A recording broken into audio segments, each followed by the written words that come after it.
Let's start with the numericals of chapter 2b. Okay. Number 4.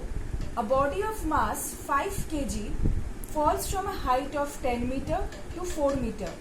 Calculate the loss in potential energy of the body. Obviously there will be a loss in potential energy because the body falls from a greater height, say 10 meter, to lesser height. This is say 4 meter. Body falls from head to head, so the height decreases, so there will be a loss in potential energy. Let's calculate the potential energy, say at height 10 meter is equal to mgh. So here in this case 5, m is 5 into g, it's given 10, h is 10 again, so basically 500 joules. Now potential energy at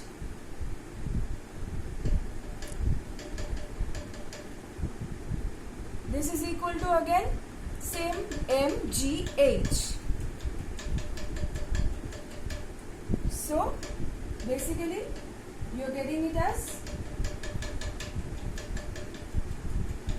200 joules, right? Now the question is calculate the loss in potential energy. Therefore, the loss in potential energy is equal to 500 joule minus 200 joule equal to 300 joules. Now the second part, this is the first part we have done. The second part, total energy possessed by the body at any instant. Do you remember when we were doing the sum, like it's not a sum, the conservation theory, that when a body is falling, when a body is released from certain height, at every instant the total energy is mgh. We have calculated at certain instant here maximum potential energy, then gradually when it falls potential energy will decrease, kinetic energy starts increasing, and finally when it reaches the ground total potential energy gets converted to kinetic energy. But at all instants the total energy will remain the same, constant. That is a conservation principle.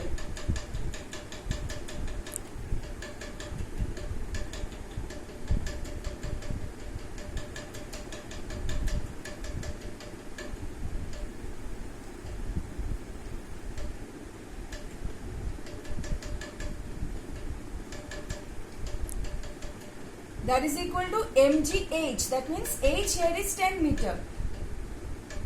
So 5 into 10 into 10.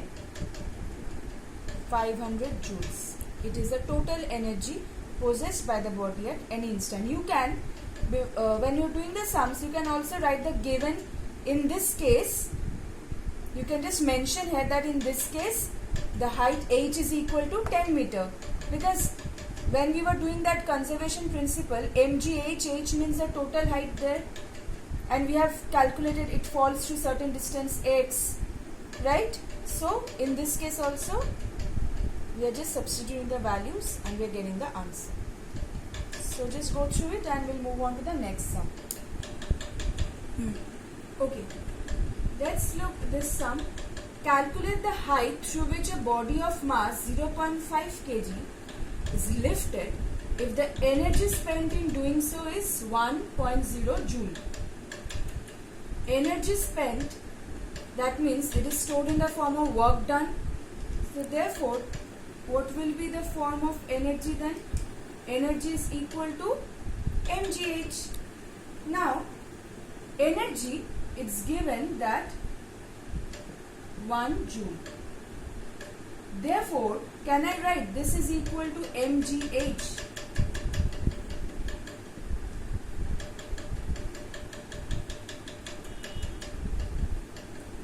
One is equal to m is given 0.5 kg. G is also given 10. We have to find h. Calculate the height. H is equal to basically 1 by 5. 0.2 meter. This is the answer.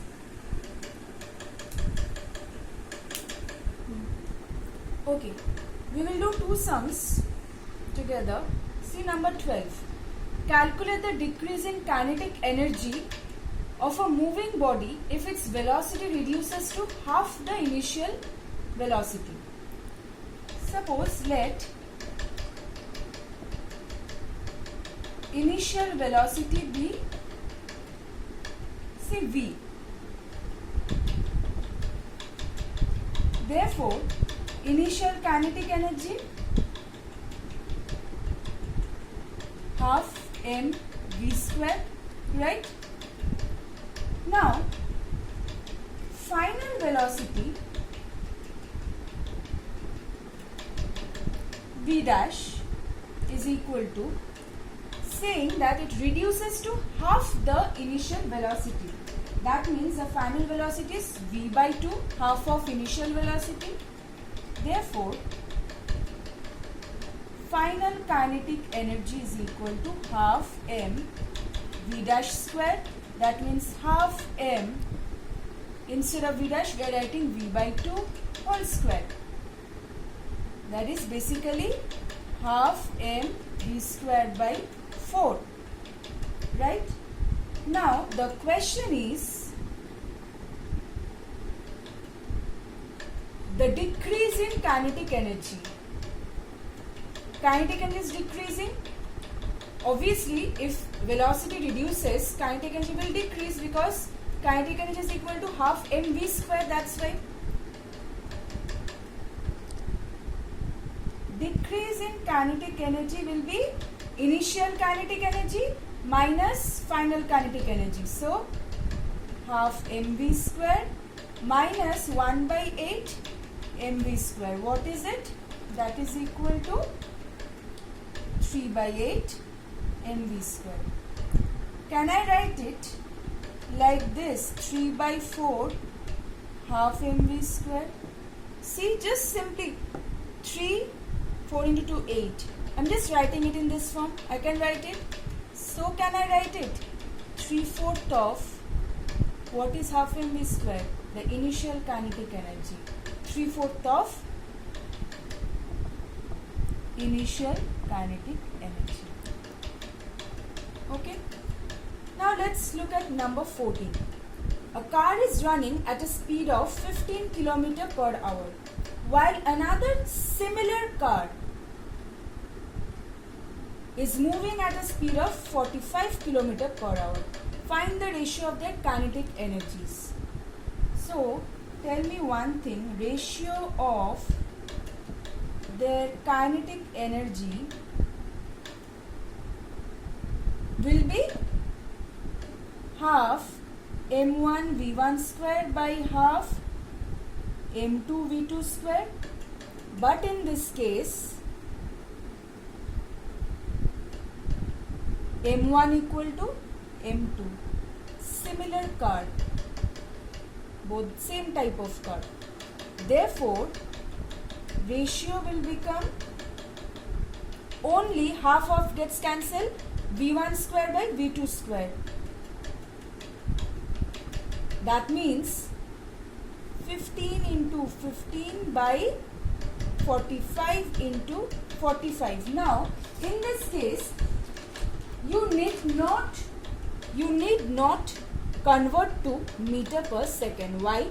Because it's a ratio. Anyways, the units won't matter. Okay? So, in this case, you need not convert. So, obviously, 1 by 9, that means the ratio will be 1:9. This is the answer. Okay, look at sum number 20. How much work is needed to be done on a ball of mass 50 gram to give it a momentum of 5 kg meter per second? Before this, you have various sums regarding kinetic energy and momentum. Try to remember this form. P is equal to root over 2mk. What is P? Linear momentum. M mass. K is the kinetic energy.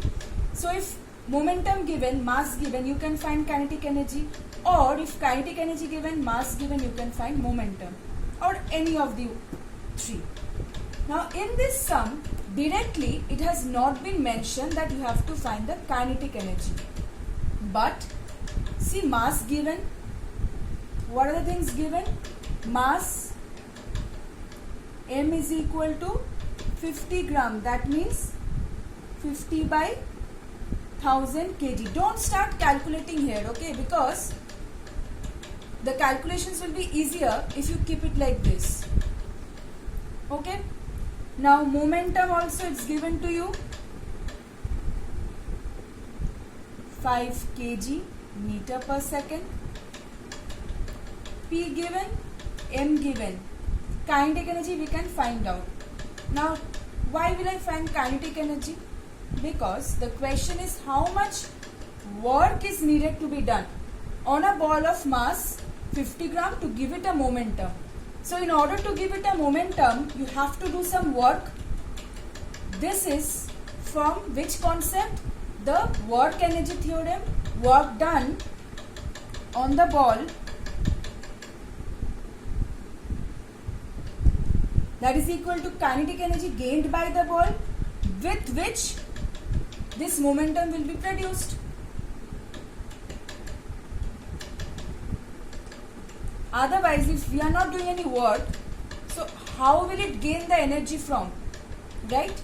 So as to produce this momentum. Okay, so therefore this is equal to, okay, let's find the kinetic energy now. Now substituting the values,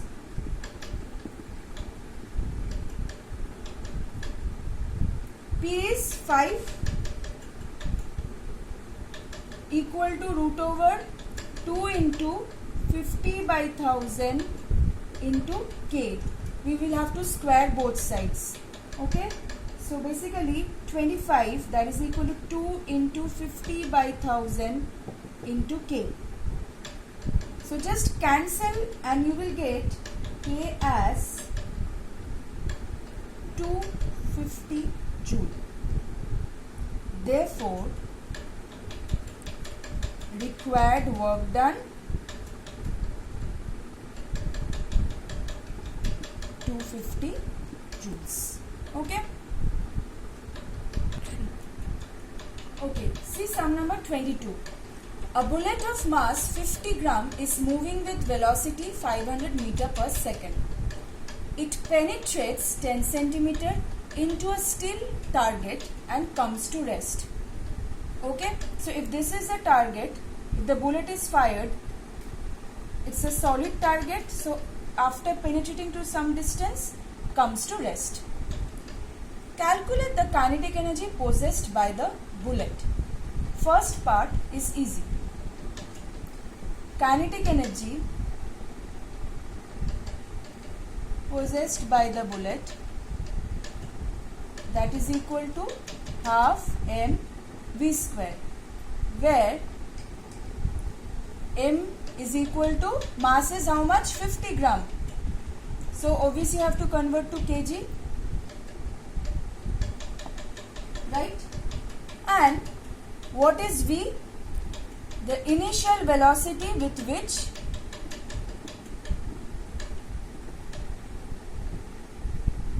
bullet is moving. Why am I saying initial velocity? V is equal to 500 meter per second. So therefore kinetic energy is equal to half into 50 by 1000 into 500. Okay, into 500 because V square. So just calculate it and you will get the answer as 6250 joule. To do this calculation. So this is the kinetic energy with which the bullet is moving. Now the second part, average retarding force. Okay, suppose if you get a question calculate the momentum possessed by the bullet. Suppose the question kinetic energy is not given. The question is straight away find the momentum. Then mass into velocity you can find. Or suppose if momentum was, say for example mass was not given and momentum is given, so then from there you can find the momentum. So just you have to know the formulas well and the concepts also, okay. So second one, average retarding force. So for finding the force, let's first find the acceleration. Why? Because we know force is equal to mass into acceleration, right? Mass we know, but what about the acceleration? In this case, it is the retardation. Why retardation? Because the body is after penetrating, the bullet is coming to a rest. That means the force is deaccelerating the bullet, right? Now remember this form, V equal to U plus AT, equation of motion, one of the equations of motion. V final velocity, U initial velocity, A acceleration, T time. In this case, what will be the form? Final velocity here is 0 because it comes to rest. And initial velocity in this case is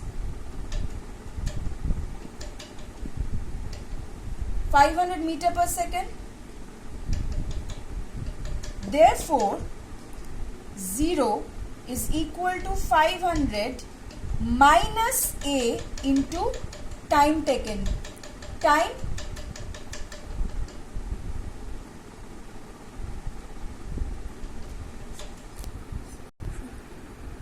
okay. Time is not mentioned here, so you can use this form actually. V square equal to U square plus 2AS. What is this form? Final velocity, initial velocity, acceleration and the distance covered. V0, therefore 0 is equal to U square is 500 square minus 2 into A into S. Why minus? Because this is a retardation. It's coming to rest. It is not speeding up or it's not gaining the speed. Velocity is decreasing. That is why. Distance 10 centimeter. So basically 10 by 100. Remember to convert it to meter because all the other units are in SI system.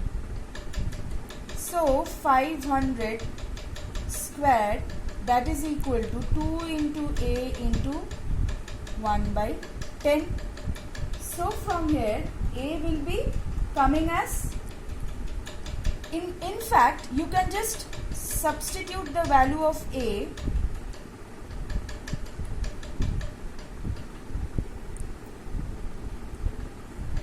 in this equation straight away without first of all not multiplying. That means F is equal to mass into acceleration, and the question is not that find the retardation but retarding force. So that means you will have to multiply 500 into 500 into 5 into mass. Mass is again 50 by 1000. So therefore retarding force is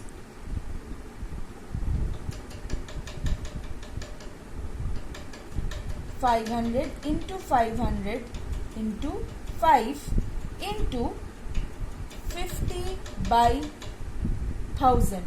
So just see what is it coming to.